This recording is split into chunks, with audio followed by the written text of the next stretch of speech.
आणखीन पप्पा आणखीन आणि छोटे छोटे कोण असतात तुमच्या सोबत?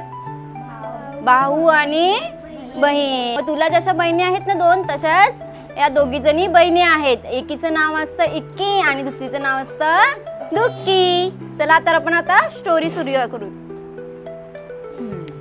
बघा काय आहे ही?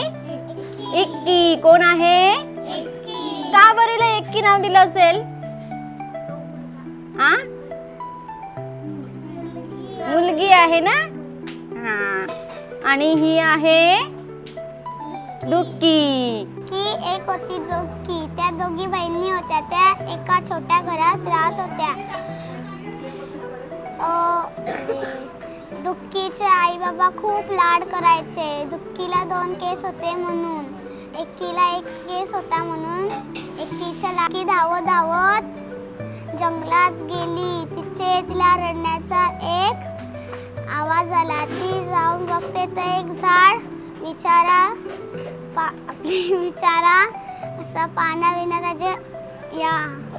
पानाबिना सुकलेली होती. म्हणून ती पाणी घेऊन पाणी घेते आणि त्याच्यावर टाकते. तो त्याला नंतर ती धावत धावत दुसऱ्याकडे जाते. तेव्हा तिला हुमा हुमा असा आवाज येतो.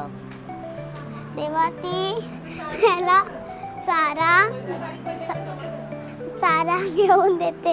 ती तेव्हा चारा खाते ना. तिला हा धन्यवाद करते आणि परत ती धावत धावत जाते. तेव्हा तिला एक म्हातारी आवाज देते, ए मुली माझ्याजवळला चल झोपडी. ती जाते.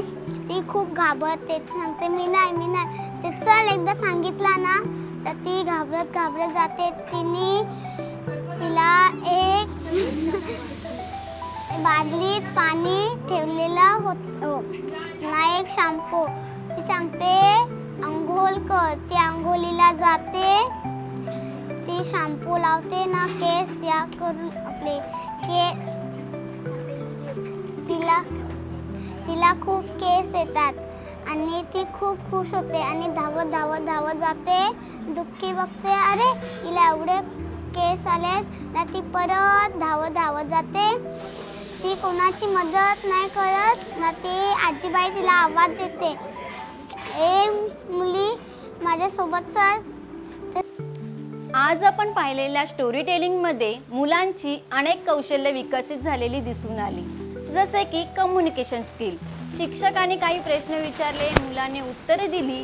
यामध्ये शिक्षक आणि विद्यार्थी यांचा संवाद घडलेला दिसून आला. तसेच मुलांनी स्टोरीमध्ये सहभाग घेतला, एकमेकांना सहकार्य केले. शैक्षणिक साहित्यांचा वापर करून मुलांनी रोल प्ले सादर केला. यामध्ये त्यांनी एकमेकांना मदत केली. त्यांची क्रिएटिव्हिटी दिसून आली. या सर्व स्टोरी टेलिंगमधून मुलांची अनेक कौशल्य विकसित होताना दिसून आली. जसे की communication skill, social emotional skill, participation, creativity या सर्व गोष्टी या स्टोरी टेलिंगमधून विकसित होताना दिसून आल्या.